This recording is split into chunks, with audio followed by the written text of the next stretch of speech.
अंधेरे में डूबा भारत का पड़ोसी। ढाका समेत कई शहरों में बत्ती गुल।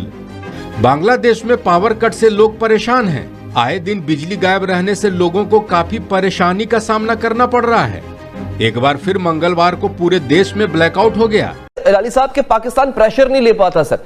Whenever we India on any forum, west का प्रेशर हम पे आता है, ऑलरेडी हम अंडर डेट हैं और फिर हम खामोश होकर बैठ जाते हैं। शायद इसी का फायदा उठा रहे हैं वो। ग्लोबल साउथ समिट में इंडिया के प्राइम मिनिस्टर ने ग्लोबल डेवलपमेंट कॉम्पैक्ट अनाउंस किया है। भारत ने डेलिबरेटली पाकिस्तान और चाइना को ग्लोबल साउथ समिट से निकाल दिया है, इनवाइट नहीं किया। पाकिस्तान इस समिट से बाहर है, आउट है। आज हमें बिल्कुल इग्नोर किया जा रहा है और इंडिया के साथ जिस तरीके से चापलूसी टाइप यूएस की तरफ से की जा रही है या नजर आ रही है रिलेशन बेहतर करने के लिए। एक ऐसा फिनोमिना एक शुरू हो गया है अमेरिका के अंदर कि वहां पर हिंदुइज्म पॉपुलर होता जा रहा है। और ये भी देखिए ना कि अमेरिका हर वो काम कर रहा है भारत के साथ अपनी पार्टनरशिप में जो हमारे इंटरेस्ट को डायरेक्टली इम्पेश करता है। तो किस तरह हम ये आप सोच भी सकते हैं कि भारत अमेरिका के साथ आपके ताल्लुकात उस तरह हो सकते हैं सर चीन के साथ हैं। पाकिस्तान और चाइना, पाकिस्तान से तो चलो ठीक है, भारत क्या अपनी दुनिया बनाना चाहता है? मेरा मतलब ये है कि अगर आपके पास कोई जवाब नहीं है तो फिर ये होता रहेगा। हुकूमत की जानिब से जो इंटरनेट को थ्रॉटल किया जा रहा है, इससे आईटी इंडस्ट्री समेत पूरे मुल्क के लोग अफेक्ट हो रहे हैं। अब हमारे लिए काबिल बर्दाश्त नहीं है। इसका बहुत सीवियर डैमेज हम फेस कर चुके हैं ऑलरेडी। इसका मतलब ये है कि there is a frustration in पाकिस्तान's फॉरेन ऑफिस। फ्रस्ट्रेशन ये है कि भाई वो there is nothing which is coming out of India. India से कुछ आ ही नहीं रहा। मोदी साहब ने millions and billions of dollars के फंड्स अनाउंस कर दिए हैं ग्लोबल साउथ समिट में ग्लोबल साउथ कंट्रीज के लिए। मतलब भारत ने ये महसूस किया कि ग्लोबल साउथ में पाकिस्तान है ही नहीं है। हम इसके कॉन्सिक्वेंसेस जो हैं वो शायद अगले कई सालों तक फेस करते रहेंगे। उसकी वजह ये है कि पैसा तो एक साइड पे वो तो करंट सिचुएशन है, लेकिन जो रेपुटेशन डैमेज हमें फेस करना पड़ रहा है एग्जैक्टली मैं जरा आता हूं। भारत और अदानी साहब ये चाहें कि बांग्लादेश की अगर हमने बिजली बंद करनी है, ढाका को अंधेरों में कन्वर्ट करना है, तो क्या वो कर सकते हैं? बिल्कुल कर सकते हैं। इंडिया की तरफ से बांग्लादेश को ये मैसेज दिया गया कि हम देखिए क्या कर रहे हैं कंट्रीज के लिए। आप देख रहे हैं कि कितना वेलफेयर का काम कर रहे हैं हम उनके अवाम के लिए और कंट्रीज को कैसे अपलिफ्ट कर रहे हैं। अगर आपको भी अपलिफ्ट होने की अभी जरूरत है, अगर आप डाउन नहीं जाना चाहते तो फिर हमारे साथ बना कर रखिएगा। और देखें यही हुआ। जो इकोनॉमिक सुपर हब है वो पावर हाउस है इकोनॉमिक, ठीक है, तो उसको उतना जिसको कहते हैं ना को प्रॉब्लम्स फेस नहीं करनी पड़ेंगी। सो मेरे नज़दीक जो है ये भारत का एक बहुत बड़ा फेलियर है और पाकिस्तान को एक इसके अंदर ये एज है कि पाकिस्तान अपने डिप्लोमेटिक टाइज बांग्लादेश के साथ बेहतर कर सकता। इंडिया की जितनी भी एक्सपोर्ट्स हैं बांग्लादेश के अंदर, उसमें से 9.3% जो एक्सपोर्ट है वो बिजली है। सिर्फ 2023-24 की मैं बात करूं, क्योंकि ये जो इंटरडिपेंडेंस क्रिएट हो चुकी है, ठीक है जी, ये सारी की सारी एक प्राइवेट सेक्टर के हाथ में है। यानी कि बांग्लादेश को एक भारत का बिजनेसमैन चाहे तो अंधेरों में कन्वर्ट कर सकता है। ये है हालात। इकोनॉमी उनको अगर अपनी खड़ी करनी है तो वो इंडिया के बलबूते पर ही खड़ी करनी है। तो पाकिस्तान से अगर उनको इकोनॉमी का फायदा नहीं है तो ये जो कुछ हुआ इसमें मुजस्मे तोड़ दिए वो कर दिया, ये तो कर सकते हैं, लेकिन बांग्लादेश को तरक्की नहीं दे सकते। पाकिस्तान उनको इस सिलसिले में कोई हेल्प आउट नहीं कर सकता क्योंकि पाकिस्तान खुद अपने कदमों पर नहीं खड़ा ना। पाकिस्तान तो खुद IMF के पास है।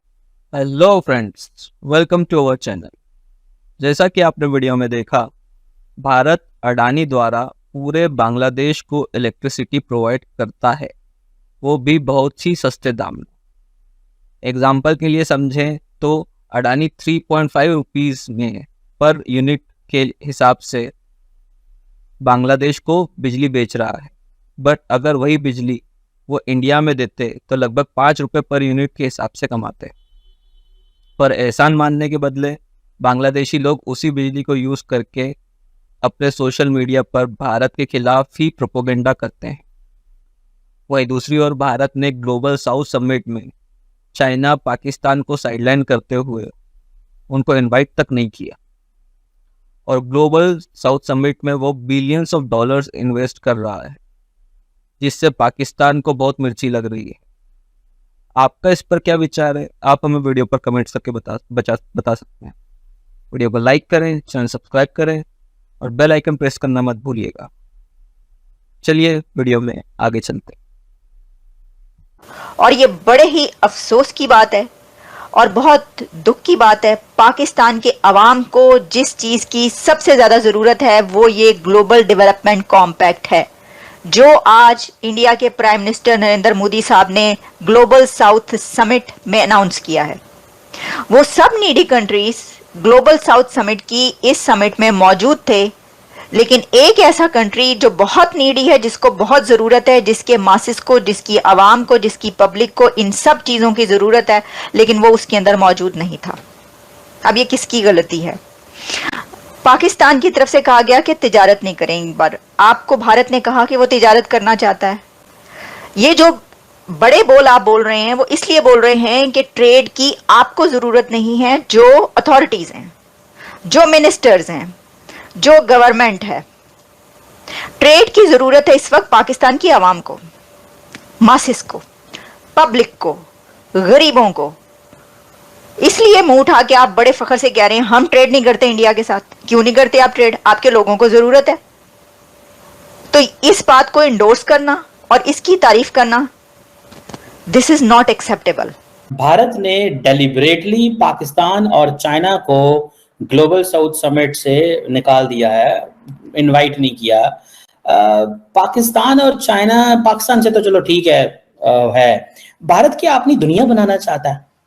मिसाल के तौर पे सवाल ये हुआ, डॉक्टर जयशंकर ने प्रेस कॉन्फ्रेंस की, उस पर सवाल किया गया तो उन्होंने कहा जी चाइना को बुलाया ही नहीं गया बिकॉज चाइना को हमने इनवाइट ही नहीं किया। मतलब भारत क्या चाहता है कि क्यों हम अपनी मर्जी की दुनिया बनाना चाहते हैं? एक चिली को ले लेंगे, दूसरा हम ओमान को ले लेंगे, वहां से हम श्रीलंका को पकड़ लेंगे, उधर से इथोपिया को ले लेंगे, मॉरिशियस को ले लेंगे। मतलब अपनी मर्जी से एक दुनिया क्रिएट करना चाहता है, या कि भारत वाकई ही जो ज्योग्राफिकल ग्लोबल साउथ है उसकी नुमाइंदगी करने जा रहा है? पाकिस्तान को आपने इनवाइट नहीं किया, ठीक है, हम ग्लोबल साउथ का हिस्सा नहीं है, हम हो सकता है नॉर्थ का हिस्सा हो पाकिस्तान, मतलब हमें नहीं अंदाजा, शायद भारत अपना जो मैप है वो जो बनाना चाह रहा है उसमें उन्होंने पाकिस्तान को नॉर्थ में डाल दिया। तो वो उनकी जो है ना, वो कहता था कि ये सही नहीं है, ये इसका फलां चीज सीखनी है, इसकी फलां चीज सीखनी है, इसकी फलां चीज सीखनी है। हाँ वो मुझे अच्छा लगता है, वो मेरे करीब आ जाए, हाँ वो दूर चला जाए, वो अच्छा लगता है मुझे, वो करीब आ जाए। मतलब आप दुनिया ऐसे तो नहीं बनाते ना, आप दुनिया वो ऐसे बनाते जैसे दुनिया होती है। लेकिन भारत ने ये फैसला कर लिया कि उसने दुनिया वैसी बनानी है जैसे भारत चाहता है दुनिया को। तो फ्रेंड्स, आपको हमारा ये वीडियो कैसा लगा आप हमें कमेंट्स करके बता सकते हैं। वीडियो को लाइक करें, चैनल को सब्सक्राइब करें और बेल आइकन की घंटी बजाना मत भूलिएगा। Thank you.